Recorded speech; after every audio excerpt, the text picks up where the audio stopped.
एक कार्यकर्ता म्हणून ह्या सगळ्या घटनांकडे बघताना काय सांगणार? आज 26 जानेवारी आहे. 26 जानेवारी आज संविधान लागू झालं.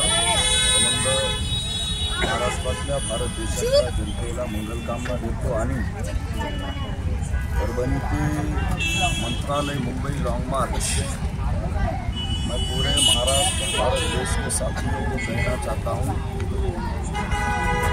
कि हमको जालिम का तरफदार नहीं लिख सकते.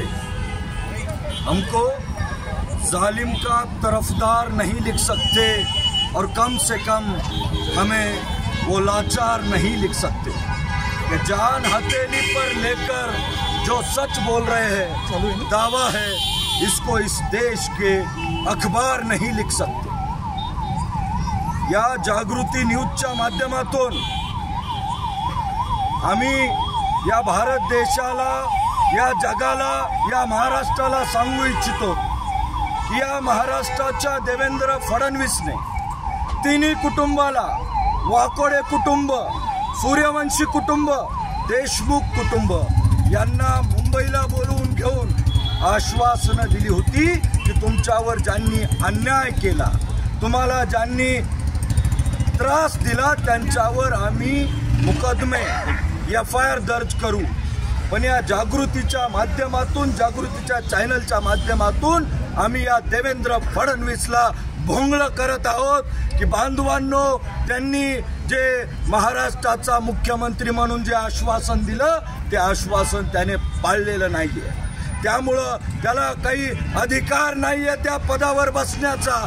म्हणून हा लॉंग मार्च आम्ही परभणी ते मंत्रालय काढलेला आहे आणि या परिवर्तनवादी महिला, या न्याय मागणाऱ्या महिला त्याला तिथं जाऊन बांगड्या घालणार आहेत. या बांगड्या या गोष्टीचं प्रतीक आहे की तो त्या पदाचा लायक नाहीये, तो त्या पदावर बसण्याच्या लायक तर नाहीत, तर या सूर्यवंशी परिवाराला ज्याच्यावर अन्याय झाला, बीडचं प्रकरण, सर तुम्हाला सांगतो, बीडचं प्रकरण तर गावगुंडांनी ज्या पद्धतीनं देशमुखला मारलं, खंडरीखोरांनी मारलं, परंतु या प्रशासनातल्या पोलिसांनी सोमनाथ सूर्यवंशीचा मर्डर केलेला आहे. विजय बाबा वाकोडे त्यातच दगावलेले आहेत. तरी देखील हे सगळं माहिती असताना, सगळं जनतेपुढं सादर असताना, जनजागृती असताना तरी याला न्याय भेटत नाहीये.